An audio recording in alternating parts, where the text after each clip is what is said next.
Hi everyone, Simone Davis here. Welcome to our chat tonight about the Montessori Toddler book. I'm really happy that you could all join us. I'm drinking a cup of tea. I don't know about you guys. Make yourself comfortable. Try and mute yourselves on the way in. I'm going to hit you all the time. If I can. There we go. I think you're all muted. And then we'll get started. I've got a whole bunch of questions that came in before the call. If something comes up during the call, you're welcome to drop it into the chat box. I'll do my best to answer as many questions as I can tonight. We'll try and go for about an hour, see how that goes. And yeah, okay, let's get started. The first question that came in was from Margarita, and she said, in your book, you mentioned the fact that Maria Montessori had beads and used them in order not to interfere in the child's work too early. Where can I find out more about this? The name of the book, thanks in advance. So in the book, I talked about beads. These are rosary beads that she used to have, maybe a necklace, I'm not sure exactly, or a bracelet. And basically she would count the beads to stop herself from, interfering before the child, to give the child a chance to actually master the activity, because it's so tempting. I mean, I've been working in Montessori for more than 15 years, and the number of times that the child's dropped something and I've just leant over instinctively to pick it up because we want to help them, but actually we're sometimes taking away their work by stepping in too soon and not being able to allow them the time to work it out themselves. Because often if we just wait and we sit on our hands and we don't do anything, the child will notice something's fallen down, and then they'll get down from their chair and they'll go and pick it up, and then they'll come back. And there's a lot of value in that process of them being able to, stick at something and do it for themselves, and they're learning independence. And sometimes it's stepping in too quickly because we want to drop their button for them, or just take away their pain. And sometimes the struggle, and then they master it, and you see the satisfaction when they complete it. So in answer to Marguerite's question, though, unfortunately, the answer is I don't know anything more about it. It was told to us in our training, and I had a look, and I actually can't find the source for the rosary beads and any more information about that. So if that's something you're really interested to find out more about, I would reach out maybe to the AMI office, and maybe they know about something in the archives, or ask in one of the Montessori Facebook groups. But I'm sorry that I can't help you on that one. Charlene asked, she says, no question, just have to tell you how amazing I think your book is. My absolute favorite Montessori parenting book, and I've read quite a few. Thank you so much for writing it. That's very kind, thank you. Tracy asks a nice question, which is, why is Montessori beneficial for infants and toddlers? So hopefully the book gives you lots of ideas. You may not have read it yet.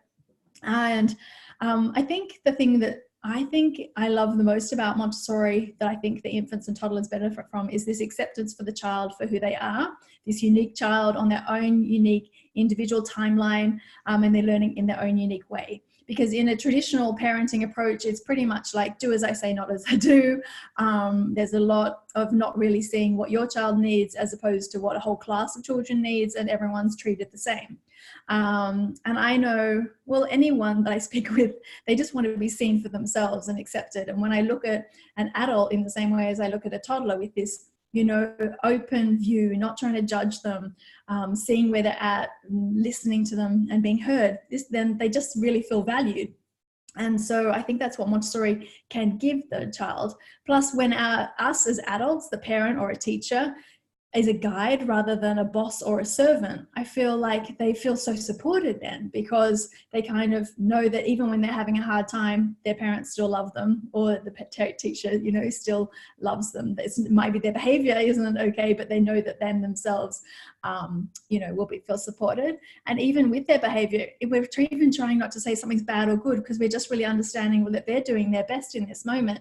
But we're going to use it as a moment to teach and learn from it, so that they start to learn. We live in a society where we can't hit a friend, for example. We can use our words, though, to express that we didn't like that they did that, or it made me feel this, those kind of things. So I'd actually be really curious why you think the Montessori is beneficial for infants and toddlers. I think a lot of people say, the brain development is so important. They learn so much in the first 3 years. It'll make them really smart. And actually, I think it really does create curious kids who are very, switched on, intelligent, and all these kind of things. But to me, it's not about the academics. I think it's a great side effect, but what I really love most is about nurturing each individual child. So if you game and you want to write something into the chat box, I'm happy to read it out. I'd love to share it with everybody as well. Erica says, I think that it's a period to train ourselves.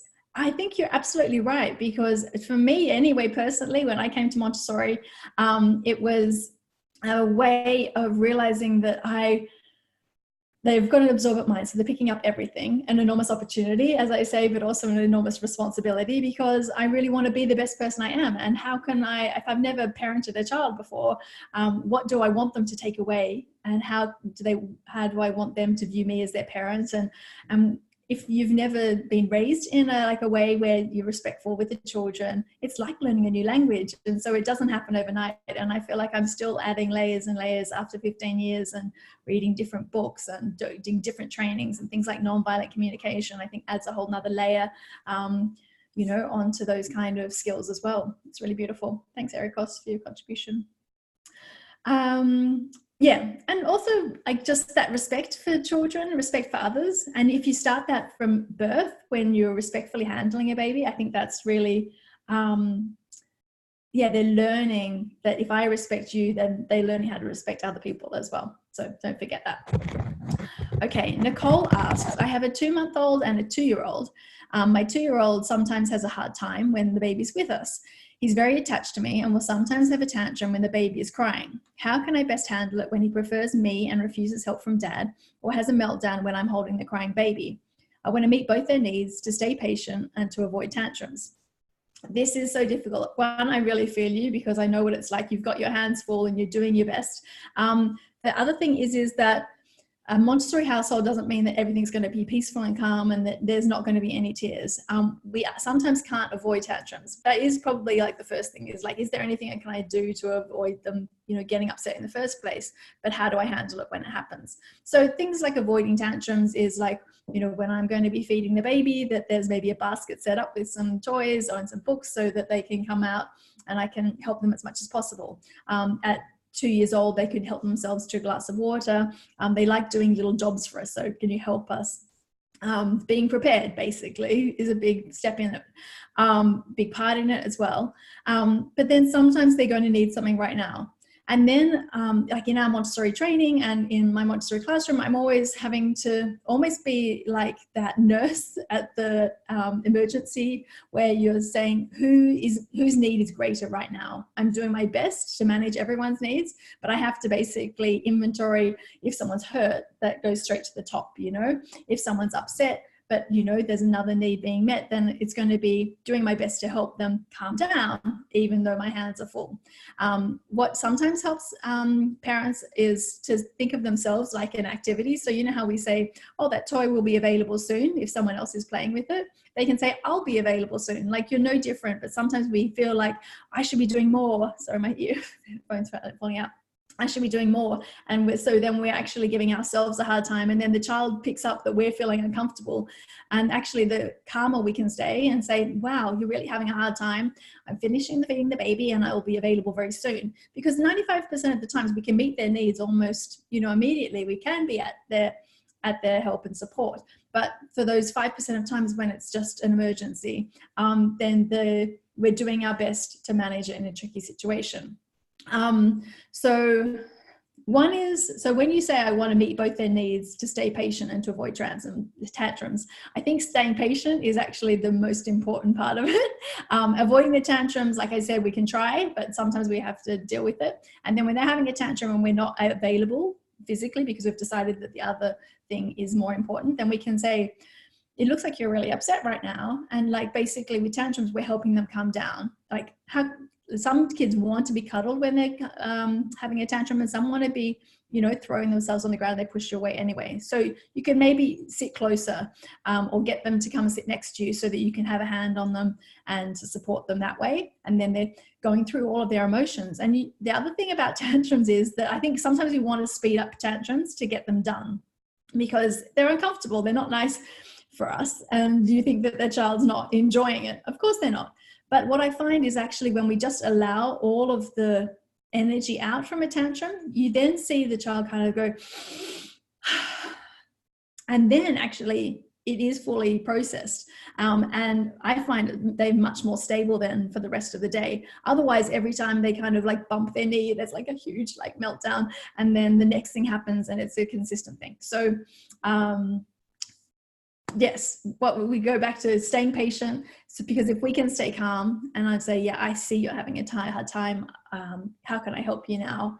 And then maybe you will have to put the baby down because they're really hurting themselves. They're throwing themselves around, and then you have to keep them safe. So then you'd say to the baby, oh, I'm really sorry. Your brother's, needing some help right now. I'm going to put you over here. Yeah, you're really sad. And then you're picking up the bigger one and you're helping them, and then you go back. So it's kind of like juggling between them. The other thing that can be really effective is to talk to the baby while the other one's having a hard time, for example, because I often do this like kind of sportscasting when they're just playing. Like I want to have some time talking to the baby. So I say, oh, Joel's pushing the car along the floor right now. And Joel's then feeling like, oh yeah, they're paying attention to me. And the baby is also getting to hear about what's going on in the family, as well as some communication and those kind of things. We have this great practice exercise in our Montessori training where you're giving lessons, language lessons to two children at the same time. So one child might be working with the birds and another child might be working with the vehicles. And so it's basically like, this is the flamingo. You do, some work over here, then they start working, and then you say, yeah, bulldozer. And you're going between the two. And that's basically you're staying calm and you're flowing, basically. You're doing your best to meet everyone's needs, but also staying calm and patient. And when you're not so calm and patient, then you might need to actually say, the most important thing that I need to do right now is to actually go and make myself a cup of tea because I'm not coping right now, or I need to put you both somewhere safe because I need to go to the bathroom and catch my breath before I do something that I'm not happy with. And then when you said that it was a boy, yeah, he prefers you and refuses help from dad, then there's a little part in the book where we talk about preferring one parent, and it's really hard, but I think often, usually, and it's hard to say without observing the situation, they're kind of trying to see, can they get their way? And so usually it would just be trying to be as kind as possible, but dad still helps, because otherwise what happens is that one, dad might start to feel left out, and two, that if I cry enough, then I get my way, and mum goes, well, I'll swoop in and do it better. So sometimes, even though it's uncomfortable and the child's crying, you're showing them that there's two parents that care for them, and you really wish that mummy would be available, and I'm going to go and take you for your bath right now. And everyone's just really supportive and understanding that sometimes you prefer that, and sometimes it's possible, and sometimes it's not. Yeah. So I'm sorry that it's not like a cut and dry answer. No easy answers when it's actually real life. But I think looking after yourselves, trying to manage as best as possible that like smooth juggle between two children. Sometimes it won't be pretty, and sometimes you'll just say, okay, we get a new day and we'll start again tomorrow. So I hope that's helpful. Stephanie asked, how do you teach your toddler to sit and stay still while eating at their weaning table? So I'm not sure how old the child is, but basically let's just assume they're around 12 months old. Then they're learning to sit at the table. They're often also around that age interested in walking at that time. So it's almost the most difficult time to keep them at the table because they're used to, they want their freedom. They've just learned to walk. So think of it as a process. But what I do find important is that the food stays at the table. So every time they get up from the table and they take their cracker with them, then I'd say, oh, the food stays at the table. Then what I find is like, if they're really hungry, they'll come back to the table. And if they really want to play, then they'll go and play. So that's step one at around 12 months. And then around 16 months, you might say they might get up from the table again. And then I'd say, oh, we sit down at the table to eat. And then they walk off again. And you're like, oh, it looks like you want to play. Let's clear our plate and then we can go and play. Because then you're actually starting to establish that the first step was sitting at the table. The second step is that we actually leave the table when we're finished. So then they're learning, because if they put their snack away, then they're focused now on playing and they're not going to come back. Because I think that grazing kind of thing that kids do all afternoon means that they're not super hungry by lunchtime or dinner time or meal time. I tend to use a weaning table, which is like a low table for snacks. A lot of Montessori families also use it for meal times, but I really enjoy having family meal at the dining table, and so try and find a way for them to be as independent as possible to come and sit up at the dining table with us. So it's just by being super consistent. And it's really amazing. Like if they start throwing food, then that's usually a sign. You'd be surprised how fast they actually eat what to satisfy their hunger. That's usually like 10 minutes. They don't sit there much longer. And then they might start playing with their food. So then I'd say, oh, were you telling me you're all done? You're all done? Okay, let's take our plate to the kitchen. And then every time that they learn that meal's done, because the meal's gone away, they actually learn to sit at the table longer. So I would try that for like full 7 days, and you might just find that it's already going better, realize that it's a process. I don't tend to make children sit at the table until everyone's finished, till they're about 3 or, something like that, and actually I don't feel like I ever forced my kids. They just gradually stayed longer because they were interested in the conversation and those kind of things. I really do believe in family meals. You probably know that from the book, because, food's about eating, but it's also about social behavior. And in the book, it's also really clear, I think, I hope I made it, that our responsibility is to provide healthy food options for our children, but we cannot force them to eat it. So, and actually the more invested we are in how much they eat, it almost feels like that they get more resistant. So my son would eat anything, and my daughter, she was just more particular. And as soon as I just let go of like how much she's going to eat of the food that I prepared, then I found that she just was much more relaxed and the meals were much more pleasant, and she tended to eat more as well. So I also noticed that when she was having a growth spurt, she couldn't get enough food. So I knew that she was actually learning to listen to her body. And that's not a skill that many of us learned when we were growing up, when we were told that we had to clear our plate. You guys are all very quiet in the chat, so feel free to jump in if you have any thoughts that come up for you as well, but otherwise I'll just keep going. I hope that's helpful, Stephanie. Next one is from Roberta. Roberta, hi Simone, my question about children under 36 months is how we adults, parents and teachers should handle the kids' own request of being reassured and appraised. Like, look at me, am I good, is it good? So, excuse me. Don't eat things with coconut before you get on a call. Okay. I think that toddlers don't tend to ask those questions to me much. So they're probably closer to 3 when they're starting to ask for that feedback. So again, we talk about in the Montessori approach how we're trying to, instead of good job and external motivation, like us praising them all the time for them to think things are good, we want to kind of try and encourage their intrinsic motivation. But sometimes they're already addicted to like, is it good? They've learned to look outside of themselves and they're not sure. So my first question is usually like, oh, what do you think? Because sometimes they will then just start, maybe if it's a painting or something like that, they'll start describing it, or I will start describing it like, oh, let me have a look at your painting. What have you done? And then like, I see you've used blue here and yellow here. And I don't actually give this subjective opinion, like it's good, it's bad. I notice these kind of things. Or you could really say, like, if I was going to an art gallery to see a friend's exhibition, I could tell her the bits of the painting I really enjoy. Oh, I really like the colors that you used, so it's like trying to be specific. So they're giving feedback on a specific things. Like, I like how you did this bit, and this bit, you put a lot of work into that, and noticing really what they've done. So I find that often it's not really about am I good kind of question. It's more helping them go back into their intrinsic motivation. So I would just keep practicing it. If they really, I'm trying to think of a child under 3 who's kind of said, am I good? Look at me, is it good? I think it would probably be from older children when I've seen that. I've had some really interesting conversations with parents whose children who are under 1 year old, they clap themselves. And then they say, like, so they've picked up that we're already giving them feedback that we're clapping. And I said, actually, it's happening in families that babies just clap even when it's not the way that we've raised them, that we've done more of the, oh, look, you've learned to walk, we're describing more than the good job. They actually just happy. So then I would say back to them, wow, you look really excited. You're clapping. You put all of those hoops back onto the stick. And so it's constantly practicing, I think, for us to keep encouraging their effort and their work, as opposed to what we're so used to doing, which is praising and giving, a mark and a good job and those kind of things. Think of it like a boss. Like, I find an effective boss is one who kind of like says what they appreciated about your work and the things that you could do better, because then you're learning from them as well and they're managing expectations. So I think we can kind of help them with that as well.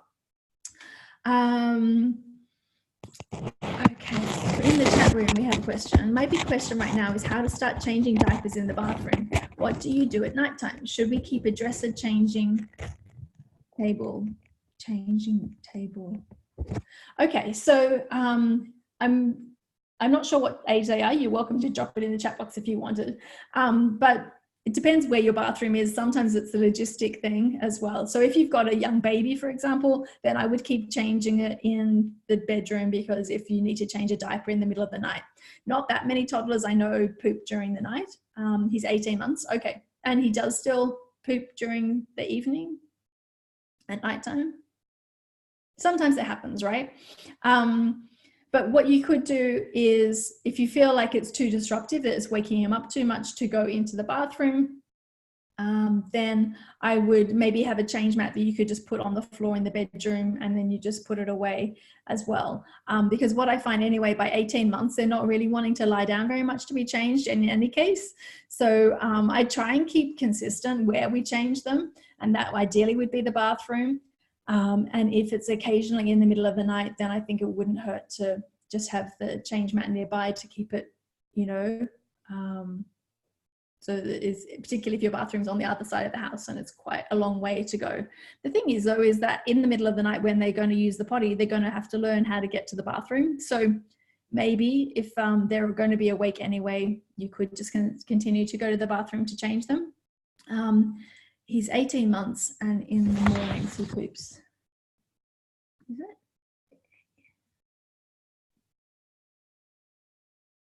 Yeah. So for the question then, I think that I would mostly use the bathroom, and unless it's really becoming a problem in the middle of the night, then I would come up with a very simple solution for the bedroom as well, something that's manageable, particularly. So does everyone know how to change a diaper with the child standing? Because really that's your best bet. And if anything, when I worked in a nursery, we had low stools where we could sit, and you can kind of just gently hold them between your legs, and when they have done a poop, then you can get them to put their hands on something low, and you can actually wipe quite effectively, and then maybe you only need to lie them down for the last bit. Let me see if anything else came in. Okay, you're welcome.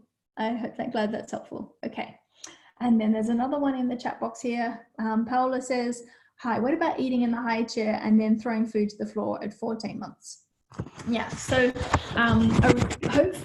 around 14 months, a little bit older, having them in a chair that they can get in and out of, they're much happier because they don't feel so strapped in. So they can learn to sit independently on a booster chair or on some of these stocky chairs. They've got more ability to get in and out. So that's one thing. That's an alternative for Montessori instead of a high chair that you can think about moving to, transitioning sometime between now and 18 months up to 2 years. And then throwing food to the floor is kind of like what we were talking about before, is that they may have already eaten what they want. And so then I would say, oh, are you telling me you're all done? Because it's not often about the food and then wanting it back. It's more about seeing what our reaction is. And that I would then say, oh, okay, I'll help you get down from the high chair, and here's the bowl, and you can carry the bowl and I'll carry the spoon, and we'll take it to the kitchen. So I'm just really like, when they start throwing food, they're all done. And then if they really say, then maybe you give them one more chance. But I feel like every time you give them one more chance, they just take that chance anyway. And so I would, like Montessori teachers always do, observe, like, how much have they eaten first? How long have they been sitting there for before they throw? Sometimes it might just be a week where they're just really practicing their throwing, and it might just be more that, okay, let's make sure that we throw lots of balls and get out to the park a lot and do all of that.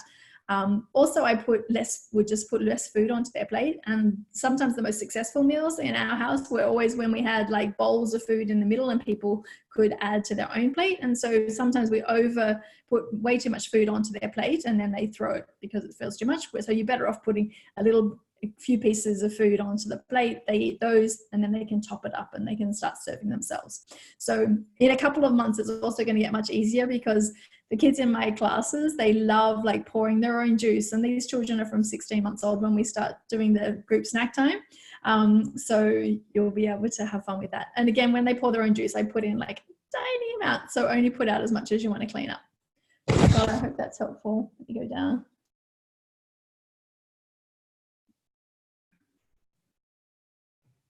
Okay. Yeah, okay. I hope that helped. Now, Liddy asks, learning to use the toilet. Our son, 30 months old, knows very well when he needs to pee or poop, but he's just so attached to the nappies that he does not want to go without them. He sit on the potty, etc. Is there any way to help him, or just wait until he's ready to give that up? Thank you. So around 30 months, you know, you can start to make conversations with them about it. It's great that he already knows when to pee and poop. Maybe for a week, just really ignore all of the nappies and see if it comes from himself that he wants to take it off and put it back on. Like if the nappy's dry anyway, it's kind of like just a basically gradually losing the attachment. But things like dummies, you know, pacifiers in their mouth, it kind of gets harder to give up the older that they are.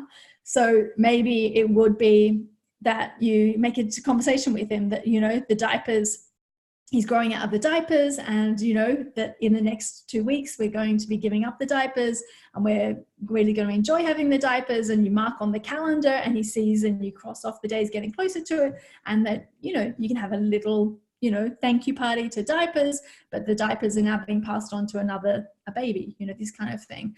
But mostly when they feel involved in the process, that it's, you know, they're giving it up. You've probably already been to the store and bought underpants with them, and they've chosen the ones that they like and those kind of things.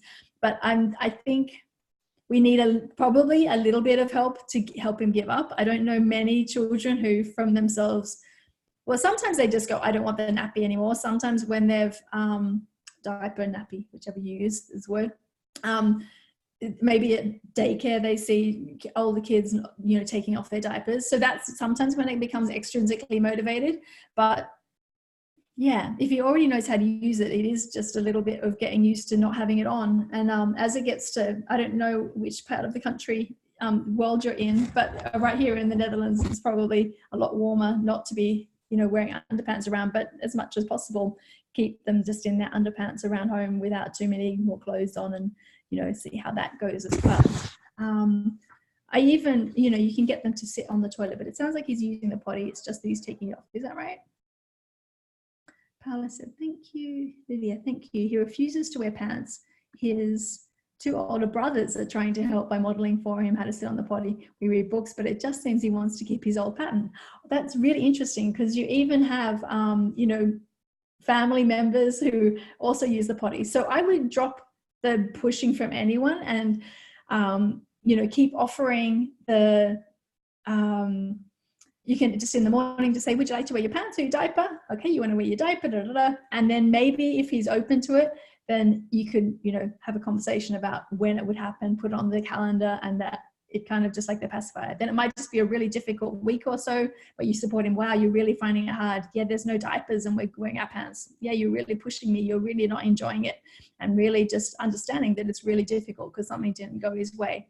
And I think we find that more difficult than when a toy is lost or when a balloon goes away. You know, if the balloon went up, we'd be like, yeah, you're really sad. I can't get you another balloon, but it's gone. Yeah. And we can just have that same kind of, we understand where you come from, but yeah, the diapers are all gone. So maybe that's something that would help. Do you want to give it a try and let us know how it goes? Okay. I'm losing track of the chat. Going back here. Hillary asks, 2.9-year-old is pausing and saying, mummy say yes, yes, or mummy say before she will continue working. I think she gets this from grandma constantly commenting on what she's doing. How to break this cycle without her feeling I'm not validating or caring about what she's doing and hurting her feelings. Yeah, so it is. She's starting to look for like extrinsic. Around this 2.5, 3, they're much more susceptible because they've been picking it up. And so maybe you could, instead of saying yes as if you're agreeing, you could maybe just make a comment on what she's doing, but in a more neutral way, like, oh, you put all the pegs into the peg basket. So you're encouraging the effort, but rather than taking away the extrinsic. And then you could, sometimes when children ask why all the time, and they've asked why about the same thing, then you can just say back to them, why do you think? So you could just say, oh, what do you think? Or keep checking in with her to make it about herself. Like, tell me what you're doing, as opposed to that mummy's meant to be saying yes to grieving. And then I just step back a little bit and see how it goes on. I find in my classes, sometimes we're so involved that we're the ones, they're breaking the concentration. So it looks like she's looking to you, but also just to see how much we add to it as well. And I don't know how much the grandparent would be open to saying, I'm having this really hard time at the moment because she's always looking to me to, want my approval. And we're just going to try like stepping it back a little bit. And maybe she'd be open to working with you to actually break that habit too, because that would make it faster as well if they're spending a lot of time together. Liddy said, thank you, you're welcome. Okay. Maria asks, do you have any suggestions to cut out the night bottle? It's the only way that my son drinks milk, and he's 21 months. Okay, so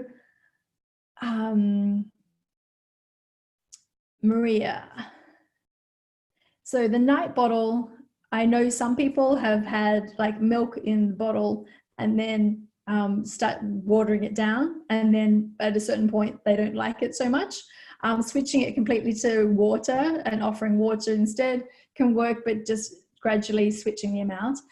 If he only drinks milk from a bottle, we try in Montessori to give up the bottle because of the sucking kind of reflex, and from 12 months they can drink their milk from a glass.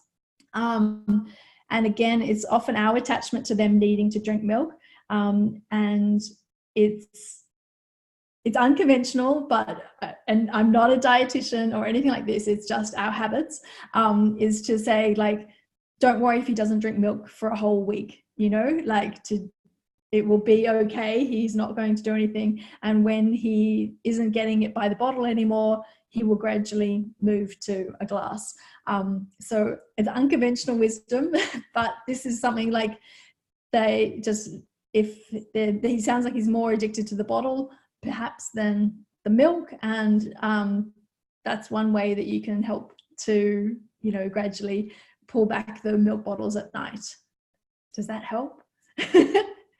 It's hard, it's really, really hard, because I know that probably maybe that's one way they go back to sleep as well. But so decide which is the lesser of the evils, but I think if it was me, then I would start to dilute the milk until it becomes quite watery, and then they tend to not wake up for that, and then think he's going to be okay, and release any expectation, because that can just be enough for them to by themselves have milk from a glass. And again, almost don't talk about the whole thing, just have milk available on the table at breakfast with a jug and a little glass. And you can just offer everyone at the table, would you like milk? Would you like milk? Would you like milk? Would you like milk? Rather than, have you had your milk now? How much do you want? And we're putting a lot of emotional energy into it. So do you see there's a lot of consistency? Is like when we want them to eat more, when we want them to diaper in a certain way, we put our energy into it. And when we can step back and just be more like the guide and giving just as much help as they need, but not too much, then you find that we're doing as much as we can as the parent without getting emotionally involved invested into it. There's a bit in the book that says, are they making this our problem? Because when we're starting to be triggered by it in some way, then we know that we're taking it on, and instead of supporting them to solve it themselves, but with our help, of course, because they're young. Okay. Now, Maria says, oh yeah, that was the same one. Melanie asks, our 24-month-old is still super attached to his pacifiers. He uses them only in his bed and wants one in his mouth and one in his hand. How and when do you advise to give up the pacifier? Cool. So Melanie, if anyone's trying to give up pacifiers, I first say, first try and get rid of the daytime ones when they're walking around with them and playing with them. And then you can do that by saying when they wake up, you have a box and you put it into the box with a lid on it, and you keep it in the room so that you're not tempted and the child's not tempted. And they might be sad about it, really. And then again, we support them like, yeah, it's really hard, isn't it? Because, you know, if anyone's addicted to anything like me, sugar, I love sugar. I enjoy sugar. I don't actually know if I'm addicted, but I enjoy my sugar. And so he or she enjoys his, the pacifier, his boy. So that's already good that it's only in bed. And then I don't know if you ever sucked your thumb, but if you know the feeling of like the relaxation that comes from sucking a pacifier, it's kind of like your whole nervous system relaxes. So it would be, okay, if we're going to get rid of the pacifier, we have to replace this way of relaxing their nervous system. So you can do like deep body massage. You can suck yogurt through a straw. You can blow bubbles. You can hold tight onto other things. So basically, it's finding something that you might be able to replace them with. And again, some people time it with, we're going to give the pacifier to another baby, similar to like the diapers, and you make an agreement with them because the longer it stays. So we try and give up the pacifiers around 12 months if they're being used, because the longer they stay, you know, he really likes them now and they're really hard. So it might take about a week. What you might be surprised at is that, you know, sometimes it happens actually quicker than you expect, that you understand and you're really supportive, but no, just like allow a week. It's going to be kind of difficult while he finds other ways to help calm down, because he's going to miss that, and that's his way of falling to sleep. So but it does actually adjust quite quickly, which I hope is reassuring. There is actually a section in the book too about giving up the pacifier, so I might have missed some of the things that I wrote in the book. Okay, I'm going to just jump back to my other list of questions, and I'll come back to the ones in the chat very soon. Okay. Koi asks, thank you for writing the Montessori Toddler. You are welcome. We are at the beginning of our Montessori journey with our baby, who will turn 1 in a few weeks. We have only read through the initial chapters so far. I have more than one question, and maybe other parents have similar ones. She pulls down everything from the shelf, so it's always messy in our small apartment. I try to tidy up throughout the day to help her focus. Then again, she's not even 1, so at what age should I expect her to be able to pick up one activity off the shelf, work on it, put it back, and move on to another activity?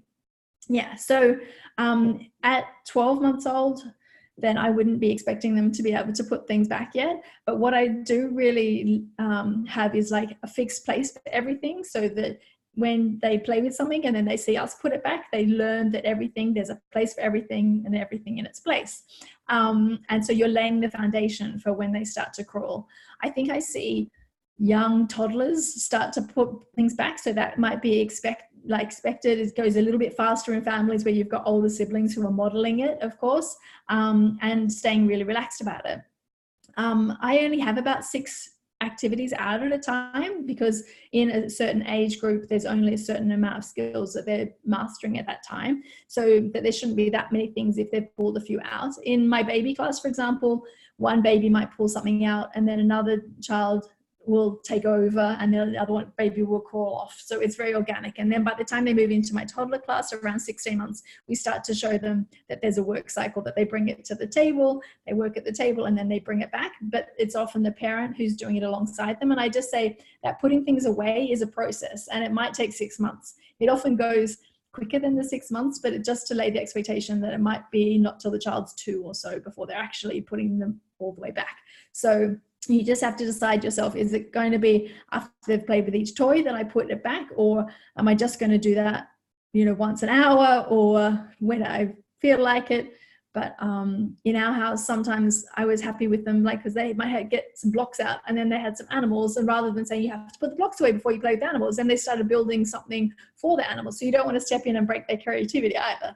So finding the right balance in your house, I think, and that, you know, they see that by the time you have meal, like at lunch, let's put all the things back before we go to lunch.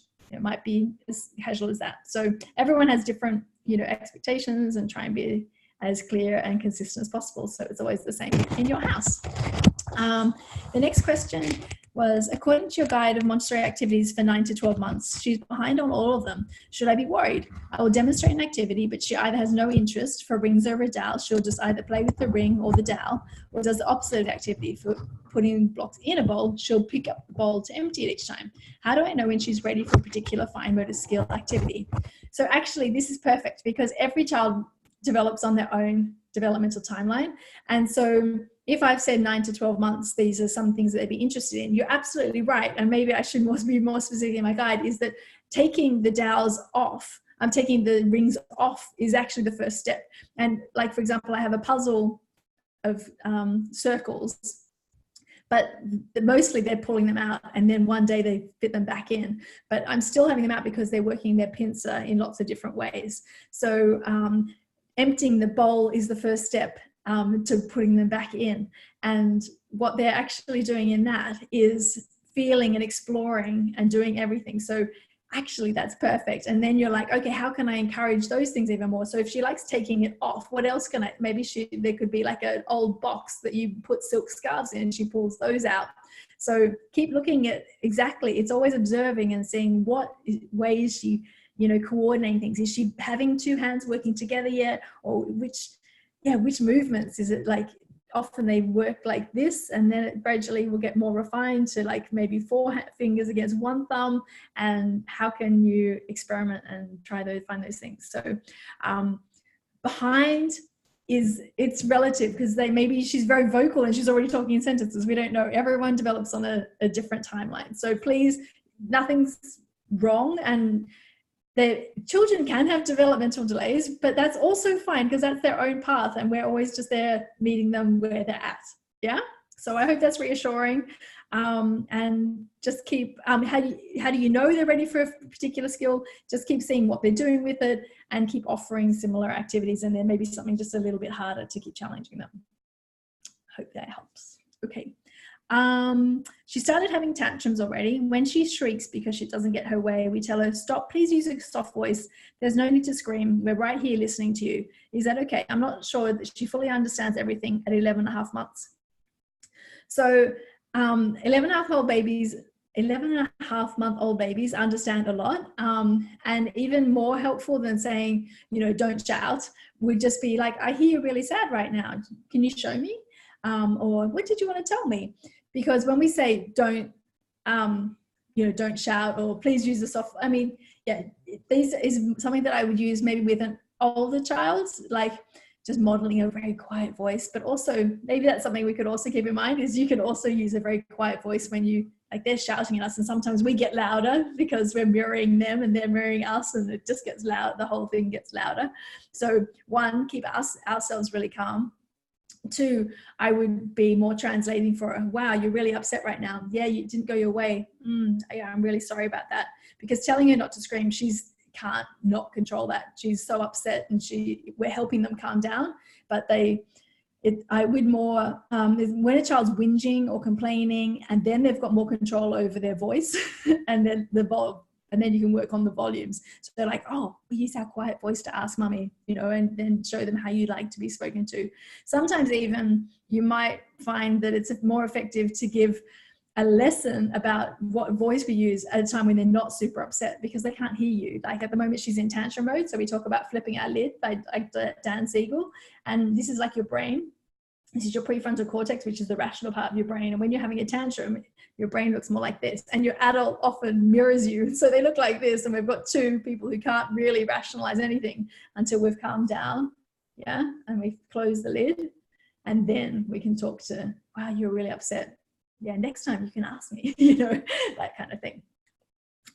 Okay. And then these are my most pressing questions. I enjoy reading your book and look forward to introducing our baby to practical life and other Montessori areas in due time. I look forward to your webinar. Thank you. You are most welcome. Okay, let's, I've got lots more on the question. I don't know how long you guys have got, but I'm going to keep going until I can't talk, maybe. And there's lots still to go through. Okay, Paula is asking, any advice for sleeping? Mine, 14 months, I'm assuming, is still cuddling, nursing to sleep, and then goes to the floor bed. Yeah, so In the section on sleeping in the book, we talk about establishing good sleeping habits and trying to avoid as many sleep crutches as possible. And I learned this the hard way because, yeah, my firstborn was rocked to sleep, fed to sleep, everything just to get him to sleep. But actually that didn't help him to stay asleep because, you know, it's a bit like us. If a pillow falls off the bed when we're asleep, then when we get into our light sleep, we're like, where's the pillow? And you wake completely up and, you know, you have to start all over again. So we basically understand that that's often how babies have learned to go to sleep, but we're going to give them as little help as possible and as much as necessary. So I'd move from nursing to cuddling, so that they're, you know, not actually taking your milk at the time, and then you're cuddling. And then if you've got a floor mattress, then you can be sitting next to them with a hand on you or lying next to them. And then you can move to sitting next to them. And then you can move to sitting further away from them. And then you can move to moving out of the room. So some people go cold turkey and just say this is different. But for me, I like to just do it more progressively.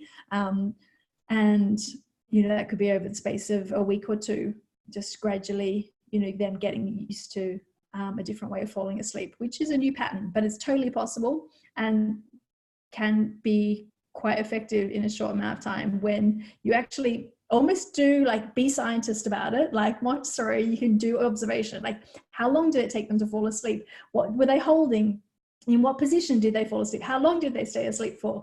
And if you take notes like this, it keeps us busy and just takes away the emotional stuff, which is like we are wired to protect our babies, but we know that they're safe. We know they've had a good day. We know that their belly's full, and now they're just having trouble transitioning to sleep, and they're learning that skill to fall asleep. Yeah, I hope that helps. Lydia said thank you, and Hillary said thank you with lots of exclamation marks. Lydia Fialova says, I'm very interested in the process, how you wrote the book. How did you come to this idea? How you developed the concept? How do you decide what to include and what not? I really enjoy reading it, and I think it's very well written and just right in terms of what's included. So I'm quite interested in the process. Thank you. Okay, this is something I don't get asked very often, but it was so fun. Okay, so I was in Greece probably 4 years ago, I don't know. And I was reading a book called The One Thing, which is actually kind of a book for business people, but it's basically like we're all trying to work on so many projects at once. But what's the thing that would make everything else easier or unnecessary is kind of the concept behind the book. And I was thinking, well, there's actually more Montessori bloggers coming out. It says my internet's a bit unstable. I hope I don't lose you guys. Okay, so as I was saying, there's lots of Montessori bloggers, there's lots of Instagram. I didn't even know if we were on Instagram then, but no, there's no books that I can just recommend to people.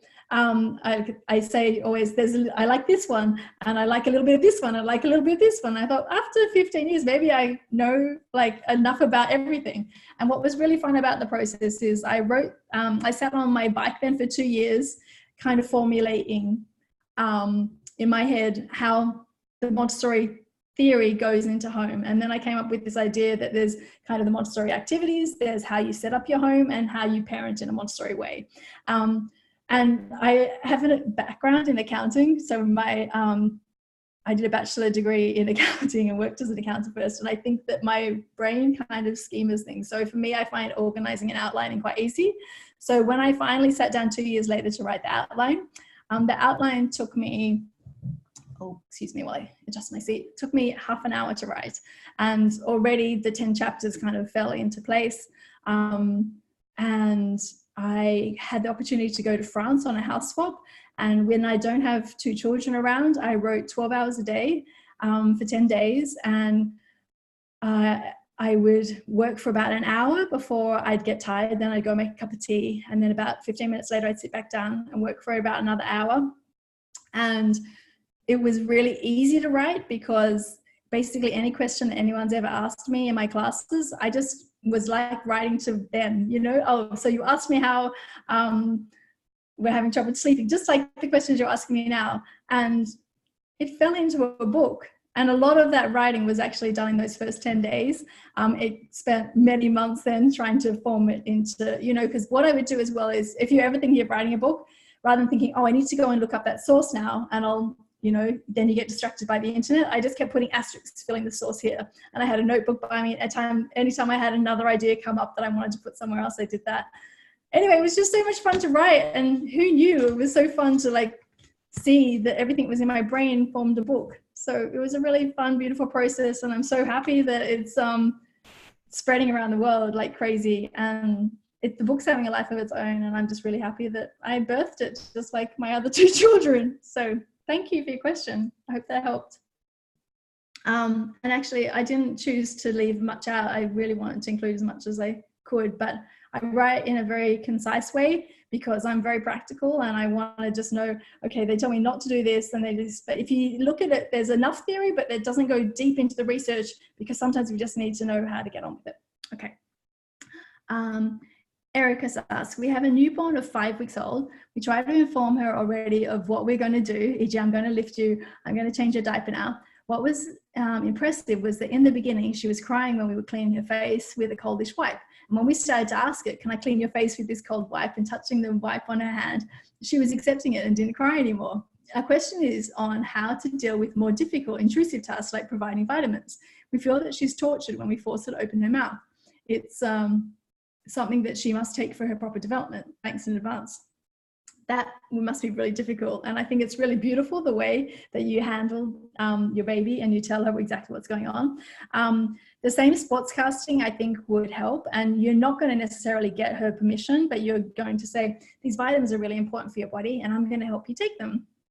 And then you take them. And maybe it might be seeing if you can find another soluble method, something that feels less invasive, because I know that I don't like forcing a child to brush their teeth, and like having to hold open their mouth, and it just feels counterproductive. So I can imagine that that would feel very uncomfortable for you. Or you also say, I know this feels really uncomfortable for you, a bit like a shot, a vaccination or something like that, if you choose to do that, or the child has to have an operation. It's not going to be comfortable, but something that's necessary. So you're like, this isn't something that feels good, but it's important for our health. And then you say, you will have they will have a choice older, but right now you're making the decision for them, and then you do it as gentle as possible. And gradually, maybe she'll learn that these vitamins help her get stronger, or whatever it is she's needing it for. And you won't be forcing them forever. I hope that helps. Just to stay as neutral as you are when you're wiping her face is really beautiful. Thank you. Maria says, thanks for your advice. You're welcome. And Lydia says, thanks. That is a beautiful description. Oh, you're welcome. That was about the book, right? Okay, so I think I've got everything in the chat room right now, but if I missed anyone, just maybe drop your question again in the chat box. And I'll go back to all these lovely questions in here. So Yadvinder, my apologies for pronouncing names incorrectly, I'm not sure. She says, how would you approach teaching a 2-year-old how to read? And I wouldn't teach a 2-year-old how to read, but there's lots of indirect preparation that you're always doing already that will lay a beautiful foundation for teaching a child that a child will eventually learn to read. So in Montessori, the reason I say we don't teach a child to read is, one, I'm waiting to see signs that they're showing interest in sounds, in pointing to letters, like what does that say? But at 2 years old, the things that I am doing is I'm giving rich language every time I speak to them. So I'm talking about, as I'm walking down the street, wow, look at the sun shining today, it's glowing, and giving lots of rich language. Or look at that oak tree. Wow, oak trees in Amsterdam, aren't they beautiful? And if I know the name, or instead of look at the wawa, I'd say, look at that Labrador. That's a really beautiful Labrador. It's got its coat so shiny. Yeah, it's really healthy. And just using words and in your daily life, and when you're handling them, when you're having conversations, when you're preparing food, when you're in the supermarket, touching and feeling, and all of the rich language experiences. And then I'm reading books from birth, just reading and showing that we love books. Choose books that you love reading, because with a toddler you have to read it again and again and again. I was visiting a 3-year-old friend today, and we finished one book and we got to read that one again and again, and then he realized that I found it funny. he kept shutting the book, and I really wanted to know what happened. I never got to get to the end. So when he went to the bathroom, I quickly had to go and read the book. Anyway, we go aside. Okay, so reading books and having fun reading books, modeling reading books. So I love reading, and so you grow up showing and modeling. Also really interesting, if you have a Kindle, like that they learn that this is also a reading device, but if you're reading on your phone, it's more difficult for them to tell what you're reading. So I think it's almost nicer to not read on your phone when your kids are around, so that they really see you holding books and they learn that. And then there's indirect preparation, like reading from left to right. If you're an English speaking or a Latin, based kind of language, if you're Hebrew, you'd be doing right to left. But every time you set up an activity, you can have the things that move across the body like this. So coins in a coin box next to there. So you move from left to right.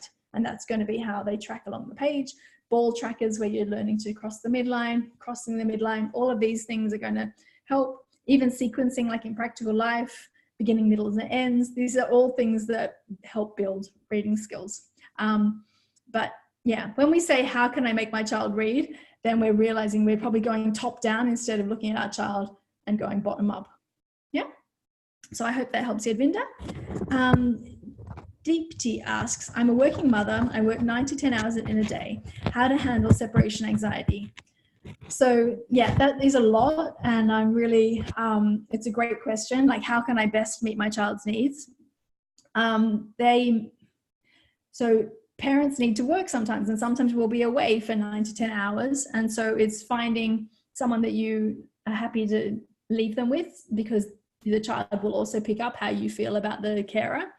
In Montessori, they say, in our training, we learned from 0 to 3 that we have Montessori nurseries and things because we want to provide the best care we can while the parents are working. But it's not necessary for children to go to nursery under 3 for their own development, but that we can provide a lot of good care there. So under 2, I really like one-to-one care because of the language, because they're in a big group, it's hard to pick up as much language. And if they're there for 9 to 10 hours, it's quite a big chunk of their day. So getting as much language as possible. It's not always possible, which is also fine. And then, having somewhere safe that they're going, so that they pick up that they, sorry, I just dropped my microphone. Yeah, so that's laying the foundation, having somewhere that you really like and enjoy bringing them. And then the separation anxiety, we can't stop it, but we can acknowledge it. So it's like, it's really hard to say goodbye. Yeah, mummy's going now, and I'll come back at whatever time it is. So I come back after the afternoon snack, or I come back at the dinner time, or I come back at the singing time, or I come back at the book time. So yeah, just keep understanding them. Yeah, it's hard. Yeah, I understand.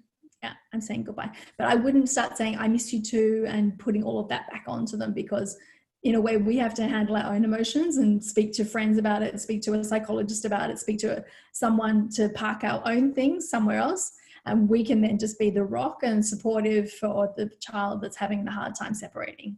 I'm not sure how old they are. Separation anxiety usually happens between 8 months and 16 months. But some children, for example, there's a little boy in my class, I think he's around 2, and his mum's just practicing going to the toilet and coming back right now. And he's really sad about it. And I'm just there accepting all his tears, not trying to cheer him up, not trying to distract him, just really like, yeah, it's hard. Mummy's on the toilet. Yeah, Simone's here. And I'm not patronizing him. I feel him. It's really hard for him. And then I feel like he's trusting me though every more. He's not pushing me away. He's just leaning into me. So already that's, huge. Yeah. So I hope that helps. Just hang in there, be his rock. This is not going to be the first time that it's difficult, that he goes through difficult things. And one thing I learned when I was going to a Montessori playgroup where my son was just 18 months old and now he's 19 years old, was that it's not our job to make our kids happy, but to help, be their support even when life is difficult.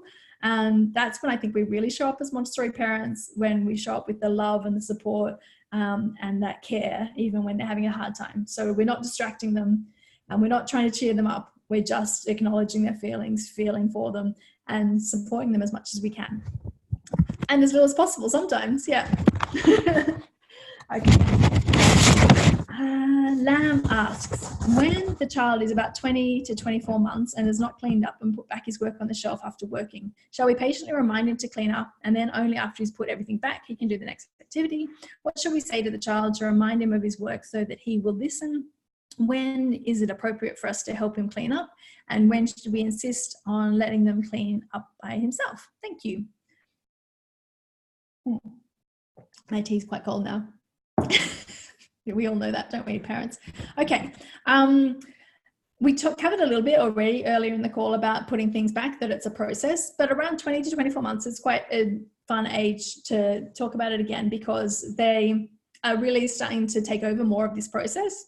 So when I have a 24-month-old in my class and they start finishing an activity, I just would tap the empty spot on the shelf and say, oh, it goes here.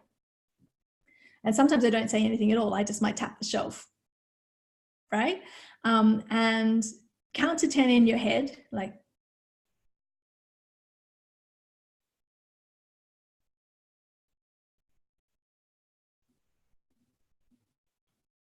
that's quite a long time, right? For them to process what we've asked them, and then they put something back. If they go over and start playing with something else, you can say, oh, it looks like you want to play with this one right now. I'll hold it for you so you don't forget. And that one just goes over here. So instead of we have to pack away, they have to, they just basically they're allergic to those words and they would just do the opposite of what you ask. But telling them information oh, that activity goes here, they actually don't find it so much a demand on them. They see it more as information, and okay, well then, yeah, I'll work out that that's where I need to put it back. It's not going to work every time, but particularly in my play group, I find if I'm holding the activity that they want to work with next, they think no one else will take it, or it helps remind them what they want to play with next. And so that really helps. You have to decide for yourself. I'm never really force a child to put things back, because I feel like it's that the process. I really want to mostly nurture their concentration. So if they're already deep concentrating on the next activity, I don't drag them back, and I just model putting it back, because I'm basically trusting that they're absorbing the process. And then beyond 3 years old, then you can really give a lesson on where things go and that we put things back and those kind of things. And again, if you only have 6 things out and they've left out 2 trays, and then you decide, okay, but I'm just going to let them concentrate on their thing and then we'll put it away, might be okay too. So work out what you feel most comfortable with, I think, that you can be consistent with in your house.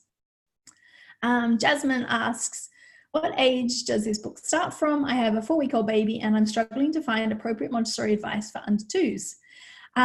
So this age, it's usually around 12 months, this book, that it starts from, and has lots of advice for children under 2. A lot of people, like you might notice on the call, have already received, apply the same concepts to children under 12 months old as well. But the good news is, shall I tell you? Yeah, okay, I'm going to tell you, is that over the summer, I've been working with a colleague in Nigeria on the Montessori baby. So it's unfortunately not going to be ready for your babies, but we're going to be putting together the baby version, and there's even going to be a 3rd book, which will be useful for you guys and hopefully won't take ages and ages, but it's still in planning, which is the follow-up, which is like the Montessori child from preschooler to teenager. So we're very, very excited about it, and hopefully that will then cover all of the ages more specifically. But definitely, I think already for a 4-week-old, it's definitely worth reading, because you can already, it's basically us learning a new language, and so we can already practice that from the very youngest children. And like Erica was saying earlier, how they're approaching getting permission to touch their child's face and to blow their nose, and you can practice all those things from now. Okay. And I don't know if I meant to have told you that secret. We'll see. Robin. Okay.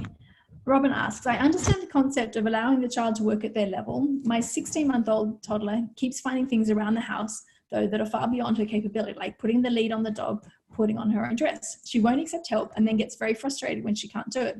What should I best manage? How can I best manage this? Yeah. Okay, so this is the hardest, because there's some children that just do not want to accept your help. So for example, when I'm teaching children the scissors. A 16-month-old might come over and start, playing with the scissors. So the first thing I'll do is like, oh, we sit at the table to work with the scissors because I want them to be safe. And if they don't want to sit at the table, I say, I'll put the scissors back over here then. And often that's enough, right? Because they weren't interested actually in working with the scissors and we've kept them safe. Then they might come to the table and then one child might let me show them open, close. Another child will just, have to try by themselves and they want to get the paper and it's not working and they won't let you. So the first thing I often do is ask if I can show them, or I will have a turn, or I observe them, see them get frustrated. I'll ask them if they want some help. So you've offered help. You've hopefully tried to be able to show them. And the third is otherwise just being really supportive when things don't go that way. Wow, you sound really frustrated, and doing a lot of the empathy that we've been talking about tonight. With the dog lead, for example, I might look for a way that they can have success with it. It's like, oh, you're really having trouble getting the lead on. Yeah, I can see that you really want to help. And then saying like, I'll hold this for you and you can pull that button. Okay, now we put it on together. So it's giving as little help as possible, but as much as necessary. Putting on their own dress, for example, would be like, okay, I'll put it over your head and you can put your two arms in. Or is there a way to find dresses that they can have more success with? So it's always like seeing, is there anything I can do to help them have success? Can I model it for them? Can I offer them help? Or will I just have to sit there and they can be frustrated and they're frustrated and then 3 weeks later they get it, yeah? So you may not be able to help, but you will be able to give a lot of understanding to their frustration. But it's amazing how maybe something that you think that they can't do, you can simplify it. Like, those shape sorters that you get with all the different types of shapes and they fit into the different holes. If you block all the other holes and the child just has a cylinder because there's no edges, then once they're getting the cylinder, they're going to feel really confident. And then you can move on to the cube, the one with it's got all the square sides. And they're much more successful rather than just a toy that they just throw around because they can't do any of it. It becomes something that they can have success with. So think out of the box as well with what she finds. I hope that helps, Robin. Raven asked, how do you deal with sleep aggression in a supportive manner? Oh, I feel you. No sleep for anyone's really, really difficult. They didn't have the term sleep aggression when my kids were small. They just, had teething or a bad night. Sometimes I'm not even sure if the term sleep aggression is that helpful because it just makes us kind of, what I'm worried about is that we kind of make an excuse for it or something. So go back to being a scientist and observe how long, which nights, how many nights did it last, and see if there's any patterns that evolved. Is there any other symptoms like, that might show teething? Because my children slept pretty well, but when they were teething, it was terrible. And so what I did though, even when I'm in a sleep regression mode, which is your question, is that I was just really supportive, like, wow, you're really having a hard time. And again, I give as little help as possible and as much as necessary, because I don't want to then get into sleeping crutches where I'm rocking them to sleep and getting into habits that I can't maintain or that I don't want to maintain. But sleep's such a personal thing. So someone who is happy to feed every night till they're 5, then please do. But for me, I was like, I like my sleep and I want to sleep in a different room because I just like my own bed and I want my own space. So you have to make the choices that are okay for you just to survive those times. But what the Montessori thing would be the advice is to be supportive, but to not turn something into a sleeping crutch. So it's really just to do as little as possible to get yourself through this week or 2, and then it will settle back in. So I hope that's helpful. And then also just keep in mind, like, when it becomes a sleep regression, sometimes I think it becomes a big thing. It might just be a night or 2, and take notes like a little scientist and see if, like, by being objective, you can, get some wisdom and notice any patterns. Okay. Emily said, regarding toys, there are some products that say no younger than 3, for example, animal figures. Yeah, I know in Montessori we introduce things sooner sometimes. What are some good rules of thumb when choosing materials that are classified for older kids by manufacturer? which is a great question, because the under 3 thing, most of them mean that it's because there's a choking hazard.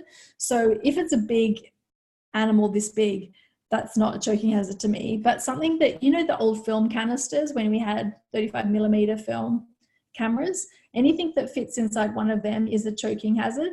Sorry, it says my internet's gone unstable. Okay, I'll repeat that just in case you didn't hear. So a film canister from the old film rolls, anything small that would fit in there is something that a child could choke on. So anything that we recommend in Montessori that they could still choke on, definitely when they're oral, for example, under 16 months, I would choose much bigger things. So have balls that are much bigger that they definitely can't choke on. And most of the activities that we recommend would definitely be bigger than that. And then when I get into my toddler class, I have lots of small things. And so it's always with supervision. So if you have you choose to have like a scooping activity and a child under 2 years old who's still quite oral, then I would only have that activity out when you're available to supervise. And when you supervise, that means that you can't be on your mobile phone, and that even when you're taking a phone call or you need to go to the toilet, that something needs to go up. So yeah, you definitely should take it quite seriously, because there are small parts involved with many of the Montessori activities, because they're super capable. They're not saying that they're above 3 because a child can't do them. It's usually because, or maybe they are, but we know that they can do them. And that's why you'll see things with small parts being recommended, and just always supervise. Yeah. I can have scissors in my classroom down low because I know there's always a parent nearby, but at home I would never probably have scissors out unsupervised like all the time. I would put it out when we're definitely doing cutting or I'm available for that, you know, period of time that we're working in that room. Okay. I'm up to here. 1, 2, 3, 4, 5 questions left. You guys still hanging in there? Okay. Amanda says, my 2.5-year-old is still throwing a lot of work from her shelf. She will engage with the work for a bit and then ends up scattering it or throwing it. Sometimes she'll approach her shelf and just start throwing it all off. I think I need to scale back and be more consistent with modeling, but I don't know how to go backwards now. I feel frustrated and like I'm failing. Please help. Well, Amanda, you're not failing. You've just observed that they're throwing a lot still. And yeah, throwing is normally around 1 to 1.5, sometimes up to 2. And at 2.5, when they're throwing, I often think that it's because they're bored with it, it's too easy, or it's too hard. So I'd go back to making sure, have I just got 6 things out that are really meeting their needs right now? So when you only have 6, you're like, what are they really practicing? Because if it's something that they only play with for a couple of minutes, that's not going to keep them entertained. So it makes us really, really fine observers, because you really have to look at what your child's interested in. And when you say that they start playing with it, but then they abandon it, it sounds like it might have been out for too long. It's ready to be rotated. So that's what my kind of guidelines were, is observing when it should be rotated. Like a general rule of thumb is that I would change the toys about once a week. But actually even better is to change it on a daily basis if there's something that you're noticing isn't meeting their need. But it wouldn't be every toy being changed, but just that one is really irritating them right now. I'm going to take that out. Sometimes, you know, a bit of frustration is good, because then they'll learn to master it. But if everything's just being thrown, I'd say there's probably too many toys, and not quite the ones that are meeting their needs right now. But you're not failing. You just keep adjusting. I also think it's like an experiment, because like by our farm, we have 6 to 8 animals. And then maybe as your child gets older, they might find that a bit boring. They want more animals. And then sometimes 6 to 8 might be too many, so you maybe be closer to 5 for a younger child. So it's like having enough out that it's creative, but not too many that it's overwhelming. So like when you have a basket of blocks, experiment with how many blocks are in the basket even. So do you get the theme of this? Experiment, be a scientist, keep observing. And yeah, everyone is, what I also think is like, yeah, we give ourselves a really hard time that it all should be perfect, but we're all just learning along the way as being parents. Well, that's how I found it anyways. I was growing up alongside my kids, and I could do better maybe if I did it all over again, but I also really enjoy the experience that I had. Yeah, I wouldn't change it, because we just get a little bit wiser, a little bit each year. Yeah. Okay, hang in there. Thea asks, what is the Montessori way to tell a child that hitting and beating is not acceptable? I guess that I would be clear, kind and clear. It's like, I see you're really angry. I can't let you hit such and such. I can't let you is usually what I say. Some people don't like that, but I like saying because I used to say we don't hit each other, but actually in a way I'm not owning responsibility, that it's my rule and I find it not okay. Having like a house rules can be useful, like where you know what's acceptable and what's not okay. I also want them to know that it's okay to disagree, but it's not okay to hit somebody. So it's kind of like just come up with the words, the phrase that you would use all the time. And for me, it's like, I can't let you hurt them.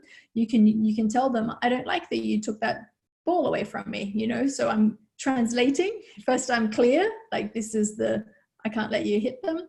And then, or I can't let you bite them. I can't let you push them. I can't let you throw them, all those things. That's this kind of standard phrase.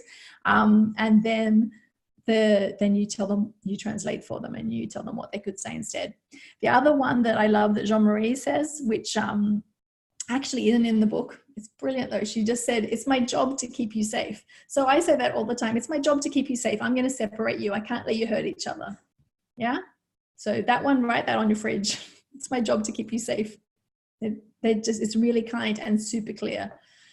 So that's how, just by repetition as well. Any of these things will require a lot of repetition. So you probably noticed it's a very respectful way to raise children, but it's a long-term approach. It's not going to get like them getting scared of you so that they don't behave instantly. It's like it requires a lot of calm, patient repetition, and us filling our own tank. So there's a whole chapter on being the adult in the book, because without, you know, I had a father once come to the workshop. He said, I can't do any of this when I'm tired at the end of the day. And I'm like, okay, yeah. So how do you prepare yourself when you enter the home if you've been out to work all day? You actually, like, I put on my apron when I arrive at work and I take off my apron when I leave, and I make a transition moment. Yeah. So it's actually maybe even sitting in your car for 5 minutes or on your bike. I love my cycle home because I can really decompress. I've lost my ear thing again. I hope you've been able to hear me. And so preparing ourselves to stay calm and be the best parent we can be. And some days are going to be hard and we can apologize when we get it wrong. Yeah. Like, I should have said this, or I should have done this. I'm really sorry. And that's how they learn about apologizing. Nothing bad, all good, or just learning. Karen asks, what do you think the biggest challenges are in initially establishing Montessori practices in a family? i.e. preconceived expectations, time, etc. I think that's a really interesting question. And I think that Instagram is probably our biggest challenge, because we see all the beautiful things that are happening and then we doubt ourselves because our homes don't look like that. Or our child doesn't concentrate as long as that child does, because we forget that every child's developing on their own. So even though that child's 2.5, my child 2.5 might not be able to wash all the dishes of the house. And often we only share the times when it's going really well. So I once posted a video of me actually working with a real life child doing a hand washing presentation. And there was a lot of water and a lot of mopping, and you saw that there was not a lot of mastery in all of the processes, and people really appreciated it, because often we only see on Instagram the end result. So I think the biggest challenge is recognizing that it takes time, that it doesn't always look beautiful, and not everyone's sharing that. So it's kind of some of the real life things that I think we're missing out on. Time is an issue because people seem more short of time than ever. And so I do think it is a real shift in the way we think. And does it actually match with other things you want in your life? Because if you want to be at lots of cool events and doing lots of things, it might be counter to Montessori, which is a little bit slower, doing a little bit less, but really valuing and appreciating small, simple moments. And I think it just takes time to undo some of the things like, we always did that, but why do we do that? And questioning why this is done, and then peeling back the layers of the onion, like, it doesn't actually have to be that way. Do I need to go to that party? I know we should go to that party. Why should we go to that party? Do they want me to be at the party if I don't want to be there? And just lots of like things. And how am I going to be honest to tell them that I don't want to go to the party, but I do like them? I wonder if I could like drop off a present at a time when it's not a party, but it's going to be much more low key and something that meets our needs better. And actually, it's really amazing when you're honest with people and say, thank you so much for inviting me to your party. I really find parties difficult because I don't get to chat to you, and my child gets overwhelmed and there's too much going on. We'd really like to just drop over one afternoon. Can we make an appointment to bring over a present and have a cup of tea together, or something like that? And people actually really value when you're honest. But you actually might like going to lots of parties, but I'm just saying, like, we're checking that Montessori does challenge some of the values you may have had before. So I think that is the challenge. Yeah, very true. I like that question. Thanks, Karen. Natalia asked, the Montessori Toddler was translated to other languages lately, and that's brilliant. In my opinion, the idea should spread far, far away. What bothers me, how do you know the translation is good enough and they haven't missed a thing from your book? Do you have a possibility to check it? Looking forward to hear you tonight. Kisses. Okay, Natalia, I think that's a great question. So the book is being translated into 22 languages. I just can't believe it. It's super exciting.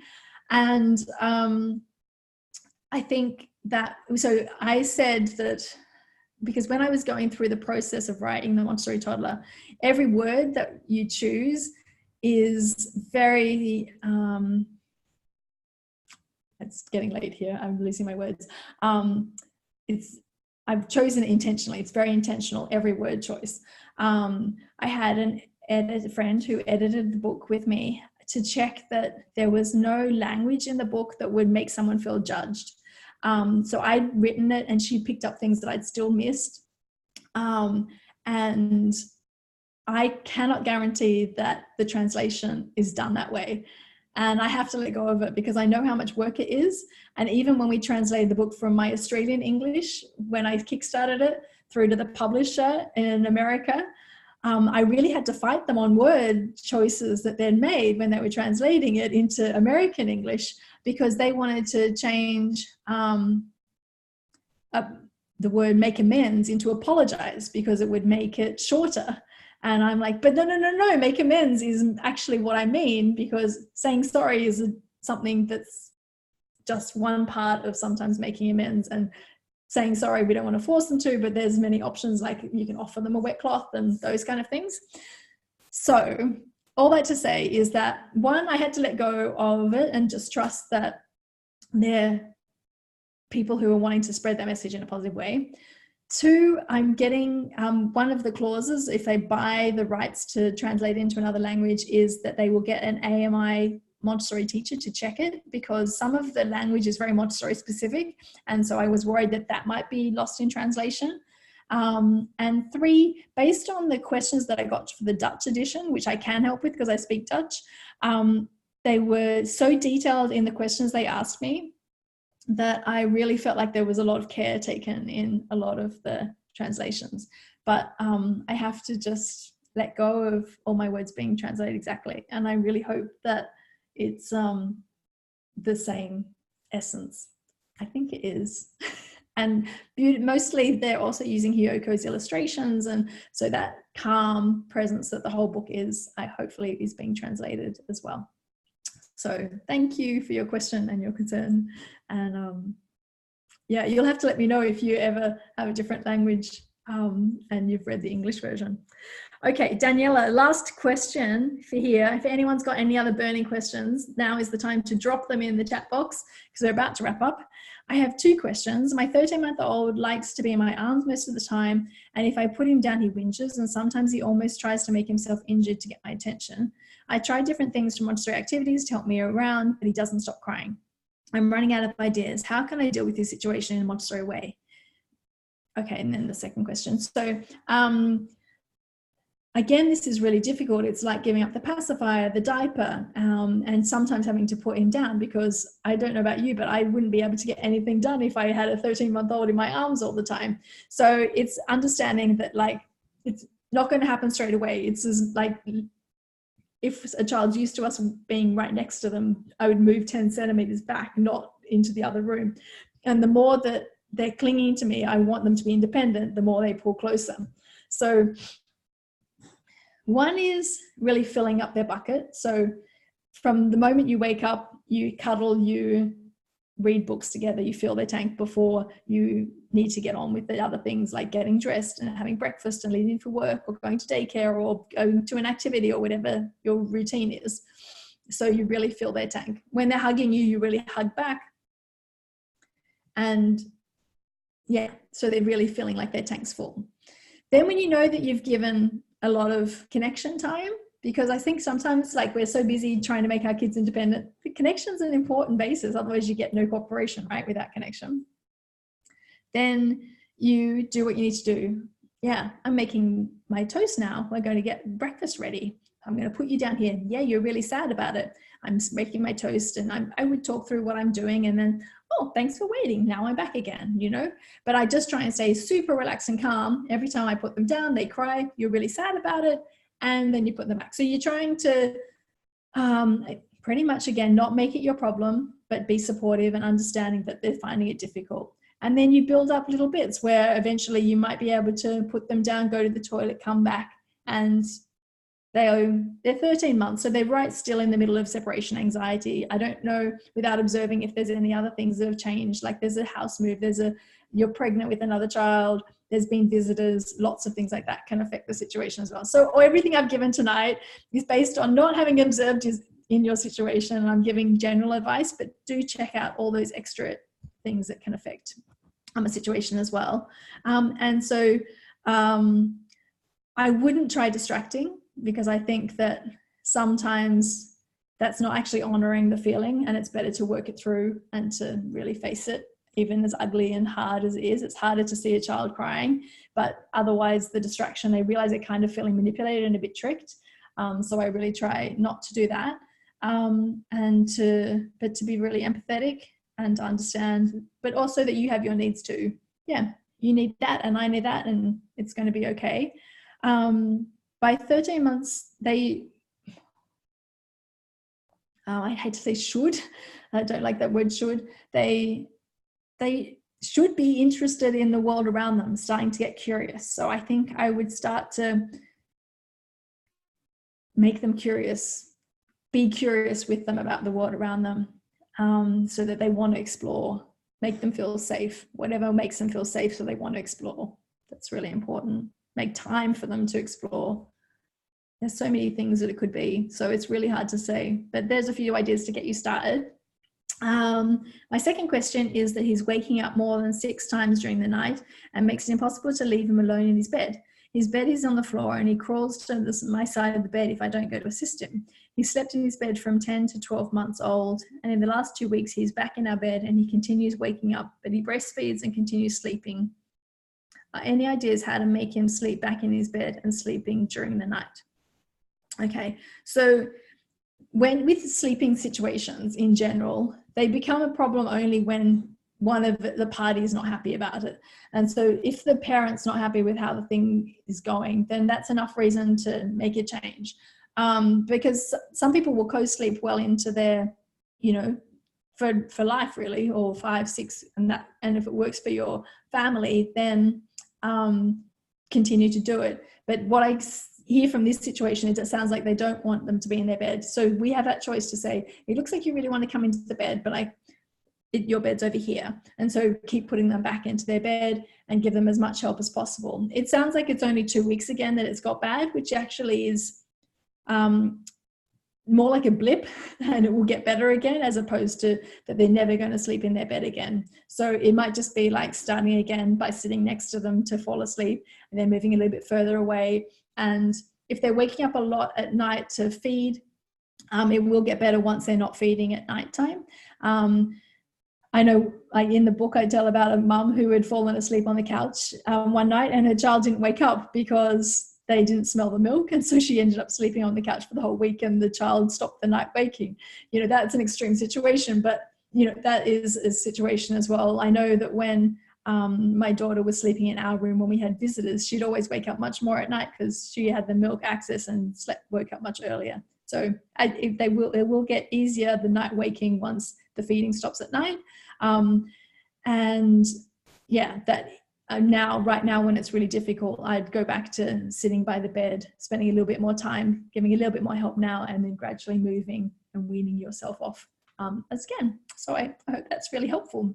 There's one more question that's come into the chat room, which says, will a recording of this call be available? It's been so helpful and informative, and I would love to listen to it all again. Thank you so much for all the work that you do, Simone. Oh, Laura, that's so sweet. Yes, I hope that I hit record. Yes, I did hit record. And so it'll take a little while to process it. So tomorrow sometime, I'd say the recording will come through. I've got all your email addresses. And I just wanted to really thank you guys so much for all the support of the book. Very excited. I'm also going to be launching a podcast in the new year, which should be really fun.